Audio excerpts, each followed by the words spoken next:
Hello parent. तो कैसे हैं आप लोग? उम्मीद करता हूँ सभी पेरेंट अच्छे होंगे। सभी पेरेंटों को जय जोहार। तो फाइनली पेरेंट, इस वीडियो में अपन देखने वाले हैं यहाँ पे आपका वार्षिक आकलन सत्र 2023-24 कक्षा 8वीं और विषय संस्कृत का जो आपका आज का जो पेपर होने वाला है उसका संपूर्ण सॉल्यूशन अपन इस वीडियो में कवर करने वाले हैं। ठीक है, जो 15 मार्च का जो आपका पेपर है आज का संस्कृत विषय का, उसका संपूर्ण सॉल्यूशन अपन यहाँ पे कवर करेंगे।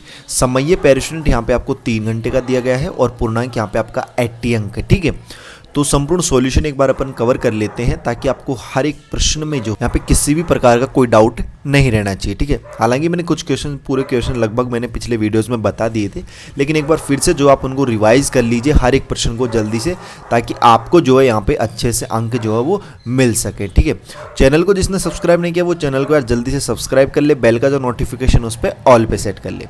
अब देखते रहिएगा पेरेंट। फर्स्ट प्रश्न क्रमांक पहला जो है वो क्या है? अस्माकं देशस्य द्वितीय राष्ट्रपति आसीत्। तो आपको पता है इसका आंसर क्या है? तो आप लोग कहोगे भैया इसका आंसर ख वाला कर दीजिए, डॉक्टर राधाकृष्णन। Very good. ठीक है, प्रश्न क्रमांक 2 है श्रद्धावान ज्ञानम।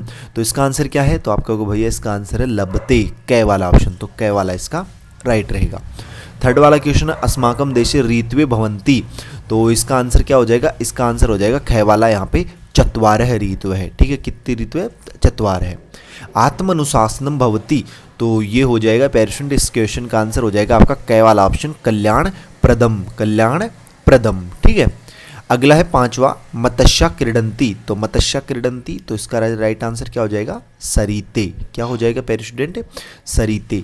अस्मिन् राज्ये इति लोक क्रीड़ा प्रसिद्धा। तो हमारे देश में कौन सी लोक क्रीड़ा जो प्रसिद्ध है? तो हमारे राज्य में। ठीक है, तो वो हो जाएगा यहाँ पे क वाला ऑप्शन, फुगड़ी। ठीक है, क्या हो जाएगा पेरेंट? फुगड़ी। तो उम्मीद करता हूँ इस तरीके से आपने याद कर लिए होंगे। अब अति लघुत्तरात्मक प्रश्न देखिएगा जल्दी से। प्रश्न क्रमांक 7वां है अपना, क्या है कि सही जोड़ी बनाइए। तो देखो, सुख गीतम को किससे मिलाओगे? कार्तिक मास से। और जो अपना नमंती है ये हो जाएगा अपना गुणिनो जनहा। और जो सप्तईता है ये हो जाएगा आपका मात्र है। और जो नए शोभनते है ये हो जाएगा आपका विद्याहीना। ठीक है, इस तरीके से। प्रश्न क्रमांक 8वां देखना, संधि विच्छेद कर संधि का नाम लिखिए कोई दो। तो देखो, धार्मिक उत्सव, तो इसका संधि विच्छेद क्या हो जाएगा? धार्मिक प्लस उत्सव। और इसमें संधि कौन सी है आपकी? गुण स्वर संधि। और नमस्कार है, तो इसका संधि विच्छेद क्या हो जाएगा? नमः प्लस कार है।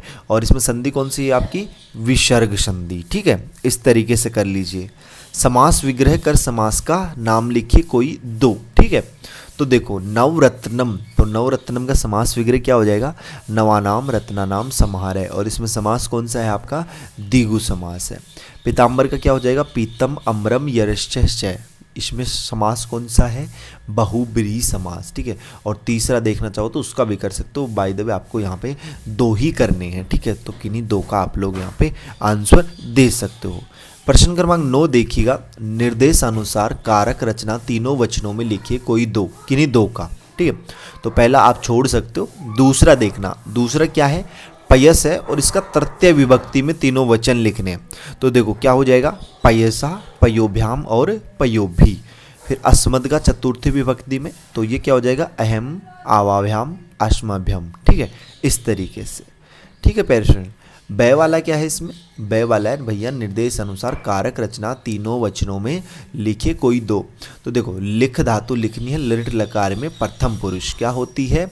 लिखती, लिखतः, लिखंती। पठ धातु लोट लकार मध्यम पुरुष, पठ, पठतम और पठत।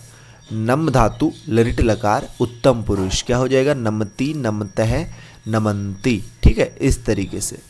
यानी 2 श्लोकों का हिंदी में अनुवाद कीजिए। प्रश्न क्रमांक 10वां है अपना, तो आप यहाँ पे 3 श्लोक देख सकते हो। 3 में से किन्हीं 2 का करना है। जैसे पहला श्लोक है, नमंती फलिनो वृक्षा नमंती गुणिनो जना शुष्क वृक्षाश्च मूर्खाश्च न नमंती कदाचन।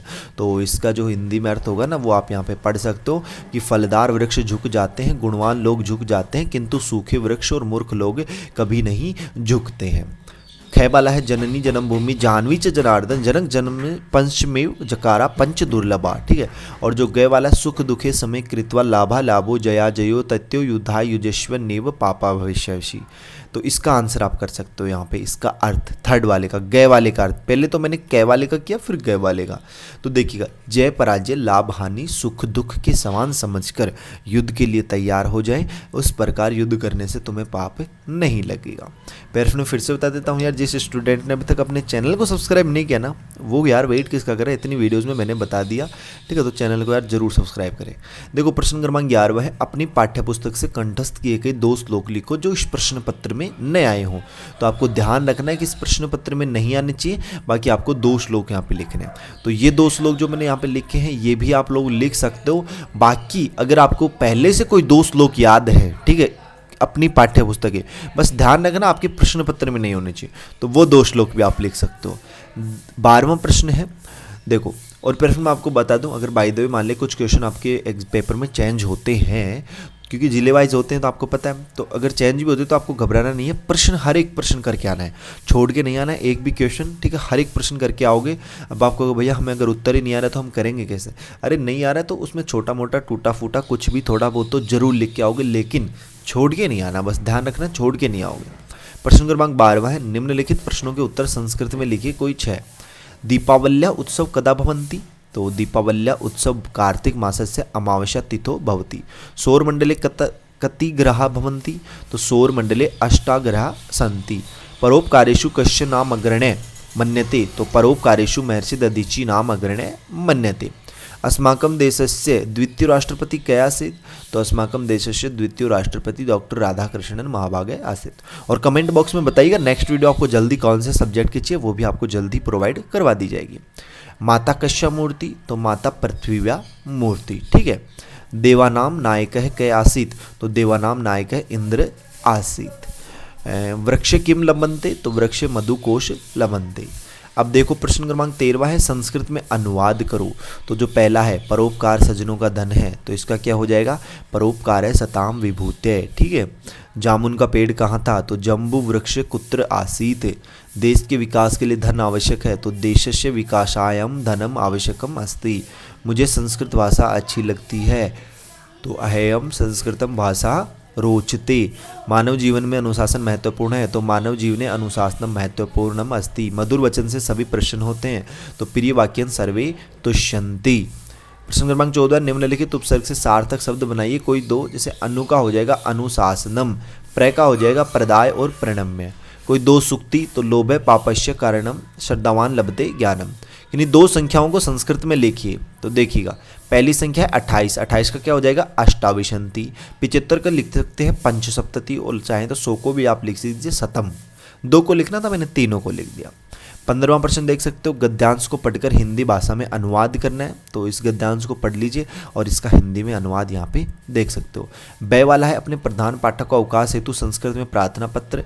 तो संस्कृत में प्रार्थना पत्र आप देख सकते हो। सेवायाम श्रीमान प्रधानाध्यापक पूर्व माध्यमिक शाला कोरबा विषय अवकाश हेतु आवेदन पत्र। सविनयम निवेदनम अस्ति यत् अहम सहसा ज्वरेण पीड़ित अस्मि अहम विद्यालय आगंतुक समर्थ एतदर्थ दिन 12/4/2024 दिनांक 14/4/2024 पर्यंत अवकाशाय भवन्तः प्रार्थन्ते। भवतः आज्ञाकारी शिष्य, जो आपका नाम हो वो नाम लिख दीजिए और दिनांक आपको लगा देनी है।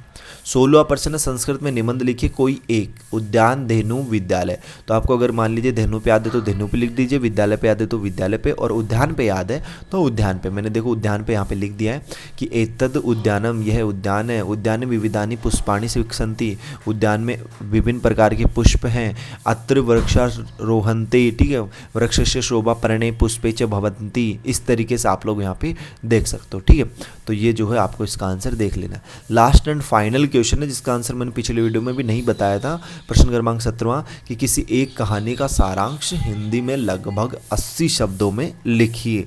जिसमें पहला है चतुर्वानर है, दूसरा है कालिदास, तीसरा है महर्षि, चौथा है दधीचि। तो जो आपका चतुर्वानर है ना, इस कहानी का सारांश आप देख सकते हो कि हजारों साल पहले किसी वन में एक बुद्धिमान बंदर रहता था। वह 1000 बंदरों का भी राजा था। एक दिन वह उसके साथी वन में कूदते फांदते ऐसी जगह पर पहुंचे जिसके निकट क्षेत्र में कभी भी पानी नहीं था, ठीक है। तो नई जगह और नए परिवेश में प्यास से व्याकुल नन्हे वानरों के बच्चे और उनकी माताओं को तड़पते देख उसने अपने अनुचरों को तत्काल ही पानी के लिए स्रोत ढूंढने को आज्ञा दी। प्यासे बंदरों की जलाशय में कूद कूद कर अपनी प्यास बुझाने की आतुरता को देखकर वनराज ने उन्हें रुकने की चेतावनी दी, क्योंकि वे उन्हें नए स्थान से अनभिज्ञ थे। कुछ ही समय बाद उसने कुछ ऐसे पद चिन्हों को देखा जो जलाशय को उन्मुख तो थे, मगर जलाशय से बाहर को नहीं लौटे थे। बुद्धिमान वानर ने तत्काल यह निष्कर्ष निकाला कि उस जलाशय में निश्चय ही किसी खतरनाक दैत्य जैसे प्राणी का वास है। ठीक है, जलाशय में दैत्यवास की सूचना पाकर सारे ही बंदर हताश हो गए। तो इस तरीके से आपको जो है टोटल 17 क्वेश्चन का आंसर मैंने बता दिया है। जिस स्टूडेंट ने चैनल को अभी तक सब्सक्राइब नहीं किया तो यार उसको मैं क्या ही बोलूँगा, प्यारे स्टूडेंट यार जल्दी से चैनल को सब्सक्राइब करें, बेल का जो नोटिफिकेशन है उस पर ऑल पे सेट कर लें, और नेक्स्ट वीडियो आपको कौन से सब्जेक्ट की चाहिए जल्दी से कमेंट बॉक्स में बताइए। बाकी अपने दोस्तों के साथ इस वीडियो को ज़्यादा से ज़्यादा शेयर आपको जरूर करना है। तो मिलते हैं प्यारे स्टूडेंट जल्दी नेक्स्ट वीडियोज़ में इसी होशम जोश के साथ। तब तक सभी प्यारे स्टूडेंटों को बाय, धन्यवाद। सभी प्यारे स्टूडेंटों को टेक केयर। प्यारे स्टूडेंट मिलते हैं जल्दी नेक्स्ट वीडियोज़।